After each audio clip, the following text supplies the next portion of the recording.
Bueno, voy a grabar los ejercicios. Tengo un popurrí, ¿cierto? De lo que les va a entrar, enfocado un poco con lo que me dijo el profe que podía evaluar, así que eso en verdad.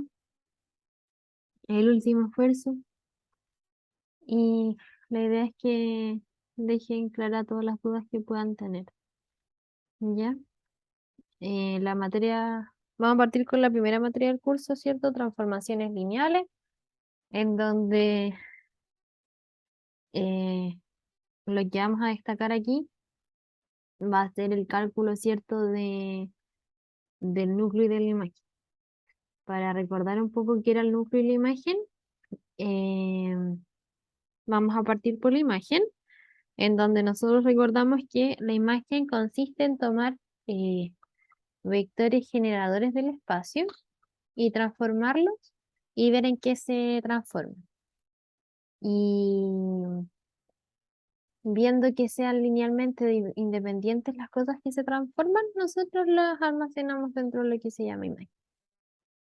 Vectores generadores de un espacio, nos vamos a simplificar la vida, ¿cierto? Siempre vamos a ocupar los vectores canónicos.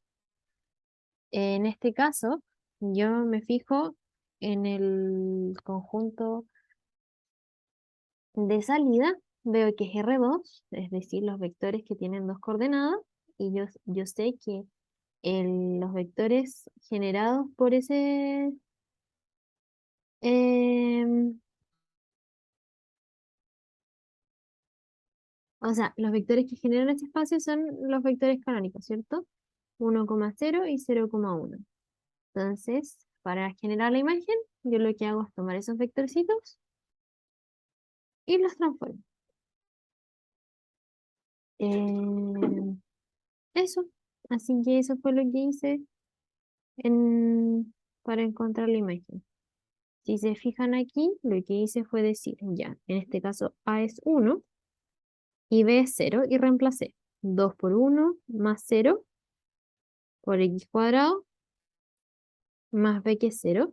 Eso me quedó 2x cuadrado. Y luego al transformar el vector 0,1, que era el otro vector de la base canónica, me queda 2 por 0 más 1 por x cuadrado más 1, reemplazando acá, ¿cierto? Y me queda x cuadrado más 1. Verifico. Entonces, ¿puedo yo con este vector formar a este vector? No, porque si yo multiplico, por ejemplo, este vector de aquí por 2, yo obtengo 2x cuadrado más 2. Y entonces yo tendría esta parte idéntica a esta, pero me doy cuenta que hay un más 2 que yo no me puedo deshacer de ese más 2 a priori sin sumarlo o restarlo con otro vector que no es el que estoy operando. Así que por eso yo puedo decir que son independientes porque con uno solo no puedo formar el otro. Y entonces los colecciono, ¿cierto? En lo que yo llamé a mi imagen, el 2x cuadrado y el x cuadrado más 1. Y los colecciono en ese conjunto. Y con eso nosotros ya estaríamos teniendo lista la imagen. Entonces, recapitulando, ¿cierto? Veo el conjunto de salida, ¿cierto? Que son los vectores que voy a transformar. Elijo una base canónica para ese conjunto. En este caso es R2, son vectores de dos coordenadas. Elijo la primera coordenada que sea 1 y la segunda que sea 0. Y lo opuesto. La primera coordenada 0 y luego 1. Esos son los vectores canónicos. Reemplazo los valores con mi transformación explícita y obtengo, ¿cierto?, lo que se llama la imagen. Y hasta ahí es el cálculo de imagen. Y luego, ¿qué era el kernel, cierto? Porque aquí me piden encontrar kernel y encontrar imagen. Bueno, el kernel no era otra cosa sino que decir que yo transformo un vector, ¿cierto? Y ese vector al transformarlo va a parar al cero. En este caso, el polinomio cuyos coeficientes son cero, ¿cierto? Fíjense aquí que en este caso, para que esto sea cero, lo que multiplica a x cuadrado tiene que ser cero y lo que multiplica a b tiene que ser cero. ¿cierto? Para que todo sea cero. Entonces yo digo, si lo que multiplica a x cuadrado es cero, 2a más b tiene que ser cero. Y entonces digo que de 2a más b igual a cero, paso el b restando, me queda menos b, y luego divido por ese 2, me queda que a es igual a menos b medio. Esa es la primera relación que yo tengo entre las letras. Y segundo, me doy cuenta que si esto es cero, para que todo sea cero, b también tiene que ser cero, así que acá tengo una segunda relación. Y nos fijamos que si b es igual a cero, reemplazamos en la ecuación primera que encontramos y nos queda que a es igual a cero.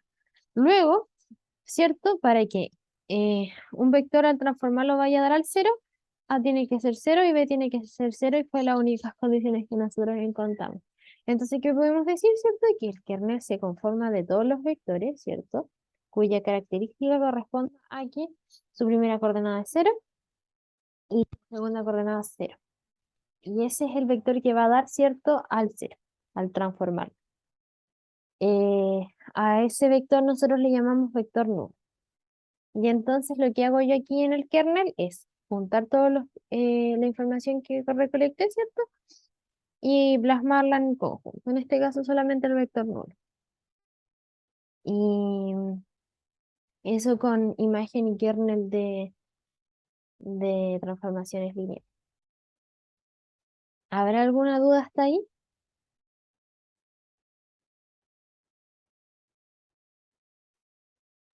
No, Josefa, por mi lado no. Ya, perfecto. Ya, entonces,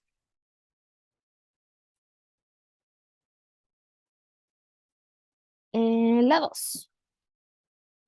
La 2 es de la materia de cálculo, ¿cierto? En donde vamos a calcular, en primer lugar, derivadas parciales y luego vamos a ver la diferenciabilidad. Entonces, tengo a priori, ¿cierto? Una función que se divide, ¿cierto? En dos partes porque su comportamiento está escrito cuando y es distinto de cero e y igual a cero. Y me piden encontrar las derivadas parciales en cero.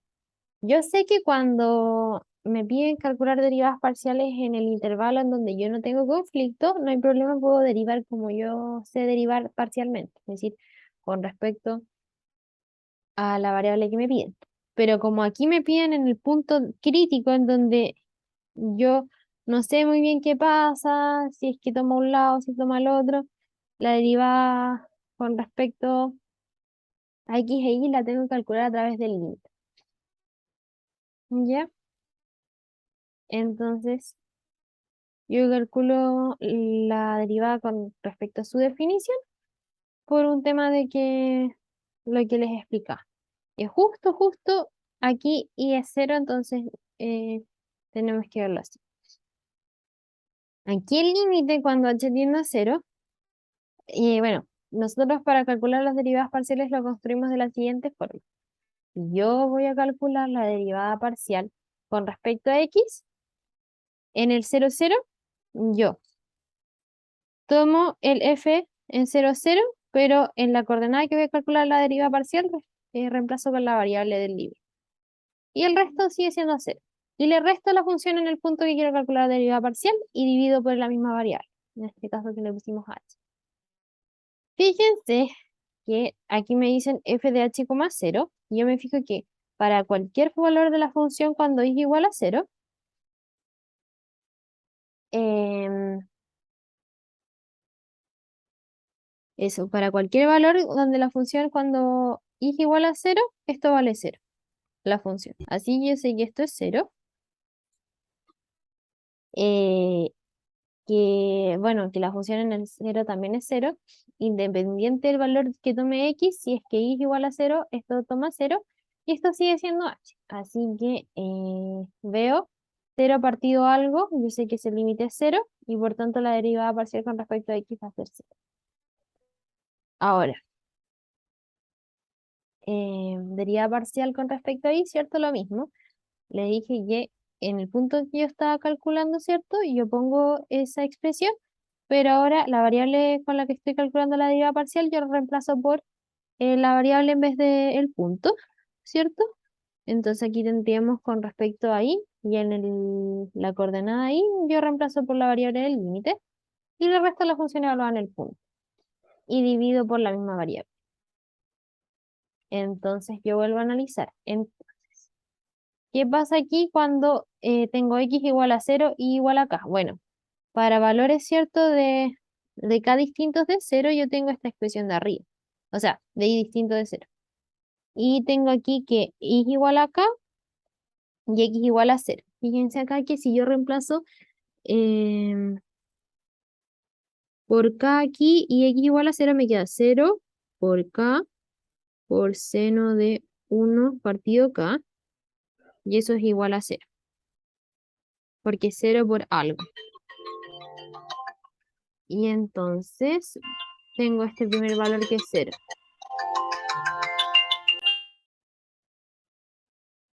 ¿Qué más? Tengo la función en el punto. Yo sé que si la coordenada es y0, la función vale 0, entonces me queda 0 menos 0 y sabemos que ese valor es 0. Y entonces hice el cálculo, ¿cierto?, de las derivadas parciales y me dieron ambas 0. Recordar que es útil calcular las derivadas parciales cuando me van a preguntar sobre diferenciabilidad, porque son parte del límite de diferenciabilidad que ustedes tienen que encontrar. Entonces, analizamos, ¿cierto?, la segunda parte del ejercicio en donde me preguntan si es diferencial en el 0,0 y yo me acuerdo, para calcular diferenciabilidad existe un límite que tiene que ser sí o sí 0. Es decir, este límite, ¿cierto?, que yo voy a calcular, además de existir, tiene que ser 0. No me sirve solamente que exista, tiene que ser 0, porque así lo construimos. Esa es la condición para ser diferencial en un punto. ¿En qué consiste este límite? Bueno, es un límite donde tenemos un h, k, que son variables que les pusimos el nombre, eh, ese nombre por conveniencia, pero en verdad puede ser cualquier nombre, y consiste en el valor absoluto, ¿cierto?, de f evaluado en h, k, menos f evaluado en el punto donde quiero saber si es diferenciable o no, menos la derivada parcial en el 0,0 por h, menos la derivada parcial de con respecto a y por k. Y todo eso partido h cuadrado más k cuadrado, igual a 0. Y entonces aquí viene algo muy bonito, y es que aquí me queda un límite. Nosotros podemos calcular mediante teorema del acotamiento. em, ¿Por qué? Bueno, yo les voy a explicar una cosita.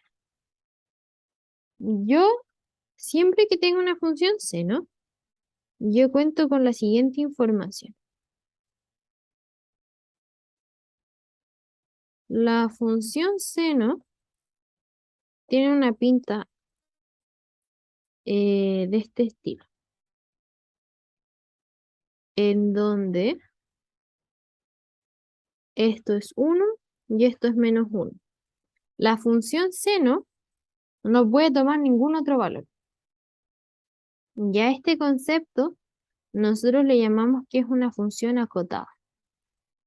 Entonces, por concepto de cálculo, nosotros nos vamos a olvidar un poco sobre esta función y nos vamos a centrar en estos términos de acá, porque nosotros ya sabemos que esta función es acotada por ser un seno. Independiente de cualquier tontera que tenga ahí, esto siempre se va a comportar así. Bien, entonces, me fijo en lo siguiente. Eh, Tengo un h cuadrado más un cuadrado, y yo recuerdo, ¿cierto?, de alguna vez que una de las técnicas para ocupar teorema del acotamiento era que yo podía eliminar uno de los dos términos del denominador, porque yo sé que si este número es positivo, ¿cierto? Si yo hago que el denominador sea más chico, el número en total va a ser más grande, ¿cierto? Eso lo habíamos visto de la siguiente forma. Si yo tengo un nuevo partido 10 y un nuevo partido 11, 10 más 1, ¿cierto? Esta fracción está siendo dividida por un número más grande, por tanto va a ser un número más pequeño, y si yo le quito esto, ¿cierto?, automáticamente pasa a ser un número más grande en sí. porque estoy dividiendo por menos. Entonces eso es lo que estoy haciendo. Estoy quitando un valor positivo y por tanto la expresión que yo con la que resulto va a ser mayor. Entonces yo puedo decir perfectamente que esta expresión de aquí, ¿cierto? Es mayor que. Conviene hacer eso porque yo puedo luego aplicar la raíz a este x cuadrado y me deshago, ¿cierto? De este h, perdón, dije h cuadrado, me queda como eh, raíz de de h cuadrado, se simplifica con ese h de arriba y nos queda el k, ¿cierto? Por seno de 1 partido k. ¿Y cuál es lo choro de esto? Es que este límite nosotros sabemos cuánto es y es cero. ¿Por qué? Porque yo les dije que el seno está acotado entre 1 y menos 1, así que eh, yo conozco su valor, ¿ya? Y no se puede escapar de esos valores. Y entonces, cuando yo tengo este k, ¿cierto? Por algo acotado, y este k tende a 0, todo tiende a 0, por un tema de que esta función es acotada.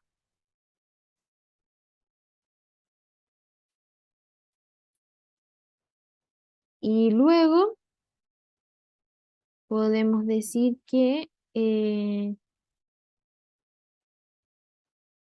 el límite es igual a 0 y finalmente, como estábamos acotando toda la función, por teorema del acotamiento, todo el límite es 0. Entonces, vamos a recapitular un poco. Em, Derivadas parciales, ¿cierto? Yo tengo que ver dónde me las piden. Si me las piden en un punto que no se encuentra en conflicto, yo puedo calcular directamente con el método tradicional. Es decir, si me piden la deriva con respecto a x, derivo con respecto a x, y aquí me quedaría, por ejemplo, y seno de 1 partido y. Si encuentran un punto de conflicto, ocupo la definición, que consiste en reemplazar, ¿cierto?, la variable, la coordenada que estoy calculando de derivada parcial por la variable y el punto donde estoy calculando menos el punto donde estoy calculando partido de la variable para el límite y, y así, por definición. Y luego diferenciabilidad, ¿cierto? Es eh, resolver este límite que es una fórmula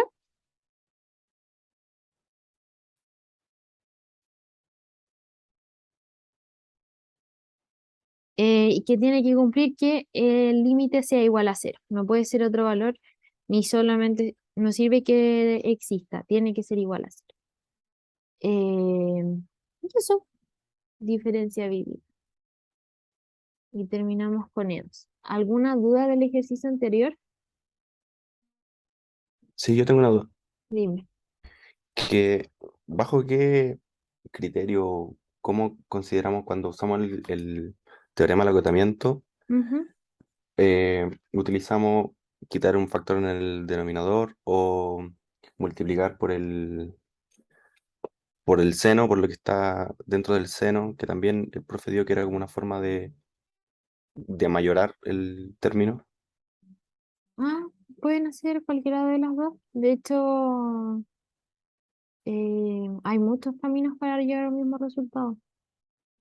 Ah, ya, pero no es como que haya algo determinado para un tipo de función, una cosa así. La No, idea es siempre eliminar el denominador, por lo que sí, cacho, ¿no? sí, sí, sí. Ya. Intentar que no se... Que no se haga cero el denominador. Exacto. A ver. Y bueno, la última, ecuaciones diferenciales, que este yo creo que lo tienen más fresco y lo pasaron también rapidito al final del curso. Em, bueno, aquí lo que vamos a hacer para ecuaciones diferenciales va a ser reconocer sus partes y, y ordenarlas un poquito, ¿cierto? Y luego ocupar la fórmula de Leibniz. Ahí les explico. Entonces tenemos una ecuación diferencial que se nos presenta de esta forma y yo lo que voy a intentar hacer es ordenarlas respecto al orden que tengo. Es decir, primero van a ir las derivadas. Luego vamos a ordenar los i's por grado. Entonces, si se fijan, tengo dy en dx, luego tengo un y elevado a 1, y aquí tendría que ser un y elevado a 0, ¿cierto? Ahí está reordenado. Y entonces yo sé que una edo lineal de primer orden tiene la siguiente estructura. Tengo el i', ¿cierto? Tengo una función que depende de x que está multiplicando al i, y tengo al otro lado de la ecuación un q de x que no está multiplicando a nada, o que podemos decir que está multiplicando un i elevado a 0. Y yo reconozco en mi ecuación, ¿cierto?, cuáles son el p de x y el q de x. En este caso, si se fijan, y está siendo multiplicado por un 2 partido x, y está igualado esto a un q de x que sería 1 partido 5 a la, o sea, 1 partido x a la quinta. Y lo que yo les decía es que para resolver esto nosotros tenemos una fórmula que consiste en lo siguiente. Yo tengo un i de x, y eso va a ser igual a e elevado a menos la integral de p de x por, y ahora es el mismo e elevado a la integral, ahora sin el menos, de p de x dx, y esto va a ir dentro de otra integral porque va a ir multiplicado por un q de x, y todo eso va con una constante de integración. Y entonces lo único que nos queda aquí sería reemplazar, ¿cierto? Tendríamos nosotros el p de x, que dijimos que era 2 partido x, aquí, y lo reemplazamos. Lo volvemos a reemplazar acá, reemplazamos el q de x acá y nos queda el c. Y bueno, aquí vamos a recordar algunas propiedades de los logaritmos. Recordemos que menos 2 logaritmo natural de x es lo mismo que yo puedo pasar algo multiplicando por como un exponente, me quedaría el logaritmo natural de x a la menos 2. ¿Ya? Y luego yo sé que si la exponencial está elevada al logaritmo natural de algo, eso es igual, ¿cierto? Se cancelan ambos y me quedaría solo x a la menos 2. Y entonces yo me doy cuenta automáticamente, ¿cierto?, que todo esto es x a la menos 2. ¿Cómo llegué a esta expresión de acá? Bueno, calculé esa integral de ahí, ¿cierto? Yo sé que em, menos la integral de 2x de x es igual a menos 2 la integral de 1 partido x de x, y que la integral de una variable y su derivada es igual al logaritmo natural de x. De ahí salió. ¿Por qué no añado otra constante a esta integración? Porque todas las constantes de todas las integrales que yo vaya a calcular de esta expresión van a estar concentradas en esta c de acá. Las comprende todas. Por eso no estoy calculando y calculando y calculando constantes. ¿Qué más? Bueno, este de aquí, si este era menos logaritmo natural de x, este es logaritmo natural de x. Yo sé que entonces que si este era x a la menos 2, esta va a ser x a la 2 por x a la menos 5. Yo sé que eso de ahí me queda x cuadrado, ¿cierto? X a la quinta, y eso es igual a 1 partido x al cubo. Y eso es lo que yo tuve ahí, la integral de 1x al cubo más c. ¿Cómo calculo esa integral? Bueno, eso es lo mismo que eso, ¿cierto? Y la integral de eso tendría que ser igual a x, ¿cierto? Yo digo que para integrarle sumo 1 al exponente y divido por el mismo exponente, ¿cierto?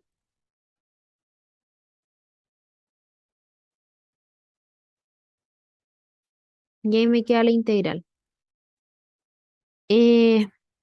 Se fijan que esto es igual a esto. Y estoy casi lista. Vuelvo a no calcular una constante de integración porque esta la comprende.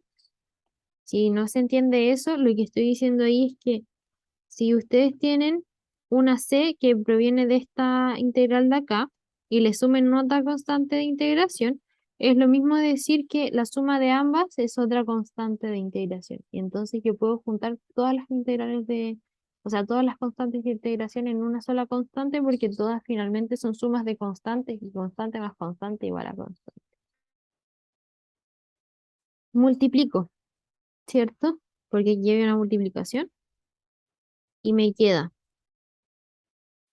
1 partido x cuadrado por menos 1 partido 2x cuadrado más c por ese término de ahí. Y aquí el enunciado me dice que hay una condición inicial, ¿cierto? En donde yo sé que eh, y, la variable y, que depende de x cuando x vale 1, y vale menos 1. Así que yo aplico esa condición inicial y digo, cuando x vale 1, y vale menos 1, y reemplazo. Me queda menos 1 por 2 por 1 más c partido 1. Me queda menos 1 más un medio. Me queda menos un medio. Y entonces encontré un valor de c y lo reemplazo en mi ecuación original. Entonces, ¿qué podemos decir de esto? Bueno, que yo lo primero que hago para abordar una ecuación diferencial es identificar el orden de la derivada, ¿cierto? En este caso, cuántas veces está derivada, ¿cierto? Y el grado de la variable. En este caso era una ecuación diferencial de primer orden lineal. Y yo sé que ese tipo de ecuaciones se resuelven con, por ejemplo, fórmula de Leibniz, que es la que les puse ahí. Yo reconozco las partes, ¿cierto? Me anoto mi formulita, reconozco cuál es P de X, Q de X, y soy cuidadoso en reemplazar. Y me preocupo de multiplicar término a término, de elevar bien, calcular bien las integrales. Y recordar que aquí hay dos integrales, ¿cierto? Está la del exponente y donde está cubierta esta de aquí, esto es todo esto. Y aquí van de X. Em, ¿Qué más les puedo decir de esto? Ah, bueno, hay veces que ustedes van a quedar con resultados en donde queden las constantes y otras veces en donde les van a dar una información adicional en donde les van a dar un valor inicial para X, ¿cierto? O sea, para X e Y, donde van a establecer la relación entre X e Y pueden determinar esa constante. Eso no siempre va a pasar, que se tienen que preocupar de que si es que les dan esa información, ustedes le dan valor a la constante. Si no les dan esa información, no le dan valor a la constante. No sé si habría alguna duda en este ejercicio.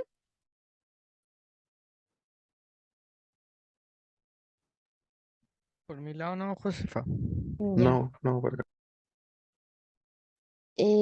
¿Algo que quieran preguntar?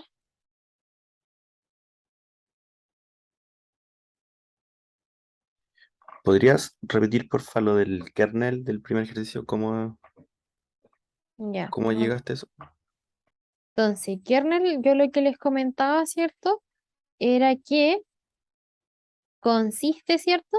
En encontrar qué valores de A y B, uno al transformarlos, llegan a un cero. ¿Qué cero? Va a depender de la dimensión, ¿cierto? Que estemos considerando acá. Como acá llegan los polinomios de orden 2, nosotros sabemos que eso es voy a poner otras letras, x cuadrado, ¿cierto? Eso es un polinomio de orden 2. Ya. Entonces, eh, pasa lo siguiente. Yo me doy cuenta que para que esto de acá sea cero, De partida, lo que acompañe al x cuadrado tiene que ser 0, ¿cierto? Ya. Entonces obtengo como primera ecuación que esto de acá sea 0 y por tanto, primera ecuación tengo eso. Y de esa información yo obtengo una relación entre A y B, que A es igual a menos B partido 2, porque pasé el menos y lo dividí por 2. Y luego, como todo esto tiene que ser 0, si esto es 0, esto también tiene que ser 0. 0. Y entonces de ahí yo obtengo que B es igual a 0. Como A depende de B y B es igual a 0, A también es 0. ¿Tengo más Ya. información de estas ecuaciones? No. Entonces la única relación entre A y B para que sean igual a 0 es que ambos sea 0 y es la única información que tengo y por tanto el kernel va a tener solamente un vector, ¿cierto? Que es cuando A, B son 0. Josefa, hay un Ya, vale. compañero que dice si lo puedes aceptar. Es que ya estamos terminando, no sé qué. Ah, ya, ya, yo le digo. Ya. Gracias por venir. Ya, pues. Entonces, les subo el video al tiro por si quieren repasar alguna partecita. Sí, porfa. Ya, bacán.